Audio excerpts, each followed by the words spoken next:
I posted a video about the mistakes I've made in my character design process, and I gave some tips while redesigning my character Lucen. For some reason, YouTube decided to show that video, and only that video, to a lot of people. And all of a sudden I had at least 100,000 people looking at my character, and at least 300 leaving their opinion on the design. Some people were constructive with their criticism, others were constructive but harsh, and some were harsh and not constructive.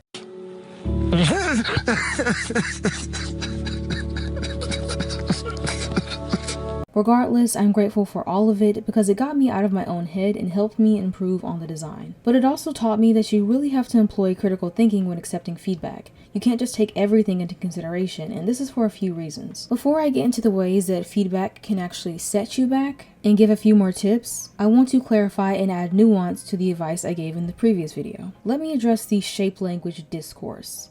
So the advice I gave in this video didn't really recognize the complexity of shape language. I gave advice on the basis that shape language helps determine whether your character is a villain or not, that it determines your perception of them, whether they're a good person, whether they can be trusted. And some people in the comments argue that shape language is actually about a character's personality instead of their role in the story, and both ideas are right. It just depends on what route you want to take. Neither are a guarantee or a hard set rule that you have to follow. You can determine what shape language means for you in your designs. If you want to use shapes to communicate whether your character is a villain or protagonist, then do that. If you want it to communicate their personality traits and keep it completely separate from their morals, then do that. If you want to work out your own meanings for what shape language represents in your designs, you can do that too. And depending on the type of story or art style it is, shape language may not even be that important. If you're designing for Disney, shape language is definitely something you want to consider, but if you're designing for something like The Last of Us, then not so much. So it's a little more complicated than I made it out to be. Personally, I still find shapes in character design to be pretty significant because even if you're not using them to communicate something,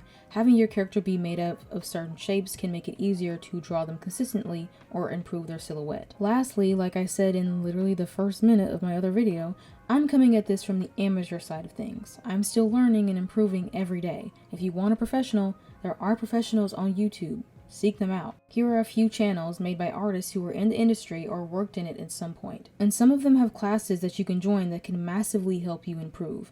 I'll link their channels in the description. But I find that the amateur perspective is still valuable in terms of being relatable and helping see exactly why you're stuck on something. If you don't find it valuable, then that's fine, but don't complain about it in the comments when who you want to learn from is your choice and your choice alone. There's a lot I want to cover when it comes to how feedback can actually set you back, or I guess, bad critique. But essentially what I want to say is some critique is valid, some is not.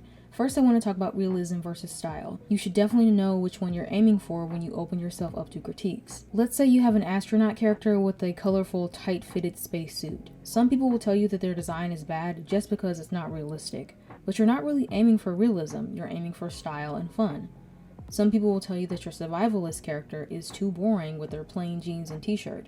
But you're not really aiming for flair, you're aiming for realism and practicality. Lucen's story is serious and dark in tone, but for the character designs, I'm mostly going for style instead of realism, which is why he has naturally purple hair and blue skin. So telling me to remove his ears and get rid of his hair just because it's not realistic is not valid criticism, when full-on realism is obviously not something I'm aiming for. People will give you this kind of advice, and before you take it, you should consider what your goal is when it comes to realism and style on your character designs. You can definitely be between the two, and where you are on that spectrum is your decision. Just because your story is serious and real in tone doesn't mean your designs have to reflect that through and through.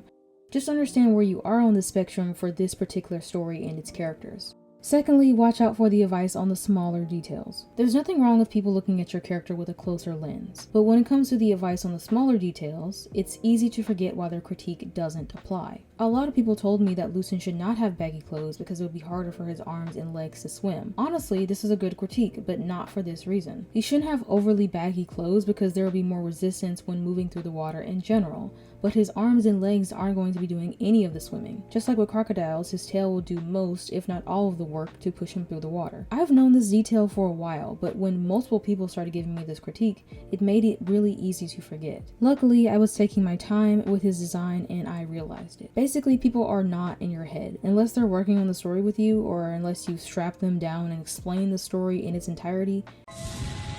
Welcome to McDonald's. Do you want a fucking beef burger? Please. I just want to see my wife again. Chicken nuggets. they will probably give you advice that contradicts the story, and it's easier to let that critique in on the smaller details. So be analytic of the feedback you receive and take the time to think about whether it applies and how it applies. Personal preference. Some people don't know how to separate their personal taste from fact. I kind of did it in my first video when it came to shape language. There were a few people who told me to lean hard in the creature direction and make him a furry completely. Some people were able to acknowledge that that's just their preference, and others did not. Just stop and take a moment to ask yourself, would this actually improve my design, or is this advice just a matter of preference? I did not take the advice to make Lucen more of a furry because it contradicts several things in the story, and also because I didn't want to, which brings me to my next point. Personal motivation. I'll admit my last video was too centered around quote-unquote rules and not enough around the wants/needs of the artist. I did not mean to imply that it's all about the rules and your own interest in your character doesn't matter. I did not mean to imply that your interest should be sacrificed if it meant getting a quote-unquote good design. If anything, your personal motivation and interest in your character is extremely important. That's probably what's going to keep you going if you want to make your comic or animated series a reality. You have to love your design and character more than anyone else if you want to succeed at putting them out there. Before, I said it's better to sacrifice elements that make the design worse, even if they're just there for the sake of nostalgia. But if it's something that will make you lose all interest in the character if you take it away, then don't. Just find a way to make it work. I like that Lucen isn't a full-on reptile. I like that he's a reptilian boy and not a grotesque creature feature monster. Though some find it silly to give a reptilian character hair, I personally think it's a nice contrast with his reptilian features, and see it as a subversion of expectations. And it's not like it's never been done that way before. Even if telling me to make Lucen a complete furry was good advice and not personal preference disguised as such, I still wouldn't do it, because it's not something I personally want to draw. The people who suggested making him a complete furry aren't going to help me draw his monster animal face at 3 AM over and over and over again.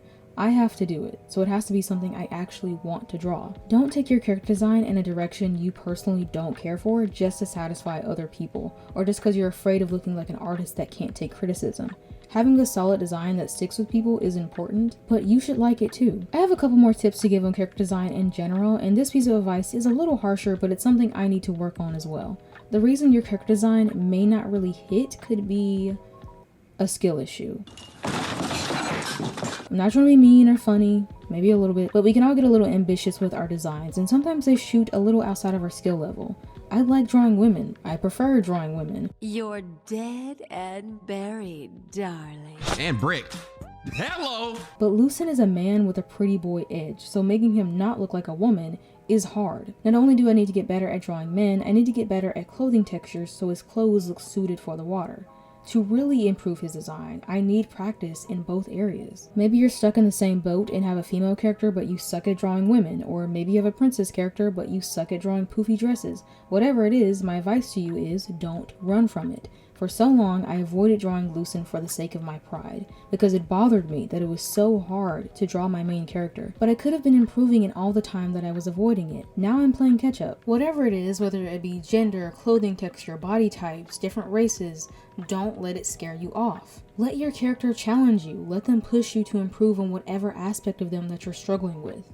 It's frustrating, it's annoying, not being able to draw them how they are in your head, but even if you scrap them and never think about them again, your future projects will still benefit from all the practice and learning you did with that character. Something else you can do if you're struggling to design your character is draw some concept art of the world that they live in. This advice is specifically for the people who only draw their characters and never attempt any sort of background art. They're never drawn in a room or a landscape or a cityscape. They exist in a white void and nothing else. A lot of us have Pinterest boards that help us visualize what the world looks like, but at some point you just have to draw it for yourself. Getting the world out of your head and putting it on paper yourself is a big help. Not only is it a good practice if you never draw backgrounds, you'll see if the character actually fits in the world that you've thought up. Do they look like they belong there? Is their clothing too modern? You'll actually be able to see it if you draw it for yourself. Looking back, the second design isn't really an improvement, but it was a really good jumping off point for me to see what I did and didn't want, and where I was going wrong. The colors are just too dark and too intense for a well-meaning protagonist. The ears are too big and too loud.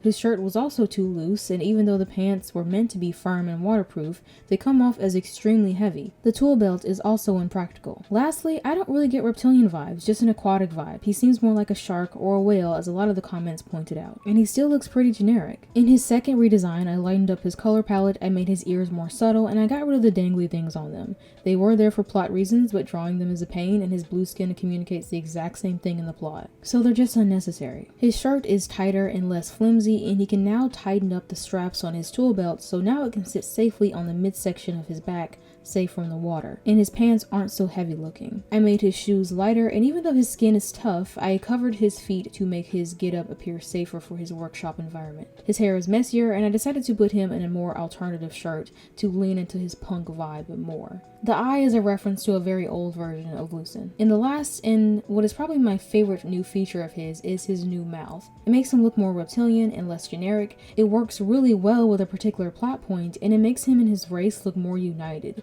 Even without color, you can tell these two are from the same race just from the mouth. I wasn't really happy with the old design. The only saving grace was that it was kind of sorta of an improvement, and I needed to get a video out. But I didn't really like it, and as days went on, I grew more and more dissatisfied with it. But this I actually like and am excited about. So Lucen is ready to leave the drawing board. He'll probably be back, but this is good enough for now. My final piece of advice is that there's no reason for your feedback to be condescending or overly negative. If you're giving feedback with a sense of superiority or trying to put down the artist, then you're missing the point. Feedback isn't just about you and your opinion, it's about helping someone improve. And using it as a boost for your own ego doesn't work in a professional or amateur setting. We're learning and improving as artists every day. This is a process. Just because I'm choosing to share my process doesn't mean it has to be perfect every step of the way. We'll all figure it out and it'll be nice and polished when the time comes. And if not, who cares? Life is pointless and has no meaning. The universe is a cruel, uncaring void. The key to being happy isn't to search for meaning, it's to just keep yourself busy with unimportant nonsense, and eventually you'll be dead.